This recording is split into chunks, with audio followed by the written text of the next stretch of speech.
আমার এক কাহিনী মনে উঠছে। আমি পাইলটকে চিনি। আমি কথায় কথায় ওকে জিজ্ঞেস করছিলাম যে তুমি পাইলট, এত বড় শিক্ষিত, তুমি ডাবল টেকার চালাও, বড় বড় ফ্লাইট চালাও, দূর দূর যাও, তুমি এরকম হলে কি করে?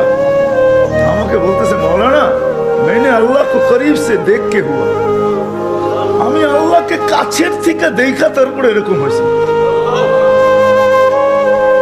আমি বললাম যে তুমি আল্লাহকে কাছের থেকে দেখলা? মানে আমি ফ্লাই করে যেতেছিলাম হেথ্রো এয়ারপোর্টে লন্ডনে।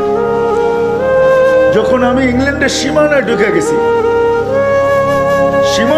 গেছি, হেথ্রোতে আমি ল্যান্ডিং করব, সীমানায় যখন ঢুকে গেছি তো আমি বটনে পুশ করে চেকিং করে, এর আগে চেক করে যে সবকিছু ওকে আছে কিনা।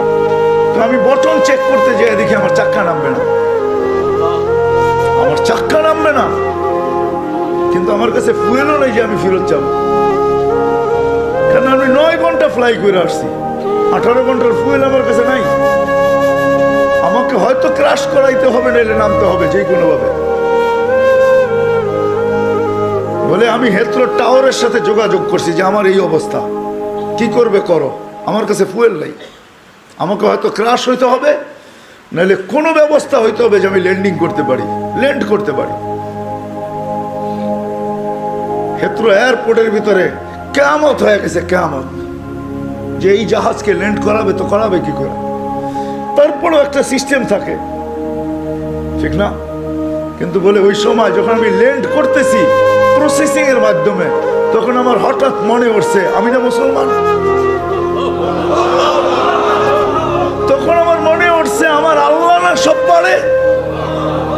বলে আমি চিৎকার দিছি ককপিটের ভিতরে, আমার আল্লাহ সব পারে বলে বটনে চাপ দিছি, গড়গড়ে আমার চাক্কা নেমে গেছে। আমি স্বাভাবিকভাবে ল্যান্ডিং করছি। এর আগের কিয়ামতের চেয়ে বড় কিয়ামত হয়ে গেছে। পুরা এয়ারপোর্ট ছুটে আসছে, তুমি আমাদেরকে এই ধোঁকা দিলে তো দিলে কেন? তোমার জন্য হেথ্রো এয়ারপোর্টের মতো হাজারো ফ্লাইটকে আমরা বাতিল করছি, ডাইনে বামে পাঠায়া দিছি যে অঘটন থেকে বাঁচার জন্য। তুমি তো স্বাভাবিকভাবে ল্যান্ডিং করলে। আমি বললাম যে চেক করো, তারপরে কথা বলো। তো ওরা যখন চেক করছে, চেক করার পরে দেখছে এই চাক্কা নামলো তো নামলো করে, তোর সব সিস্টেম তো ফেল, এটা কি করে নামলো? বলে আমি দ্বিতীয়বার দরজার ভিতরে দাঁড়ায় চিৎকার দিছি আমার রব সব পারে। তখন আমি এয়ারলাইন্সের মালিককে, এয়ারলাইন্স ওয়ালাদেরকে চাবি বুঝাইয়া দিছি, নাও তোমাদের চাবি, 4 মাস পরে চাবি আমি হাতে নিব, যদি দেও এর আগে নিব। আমি এইখান থেকে চললাম, কেন আমি মালিককে কাছের থেকে দেখে নিয়েছি।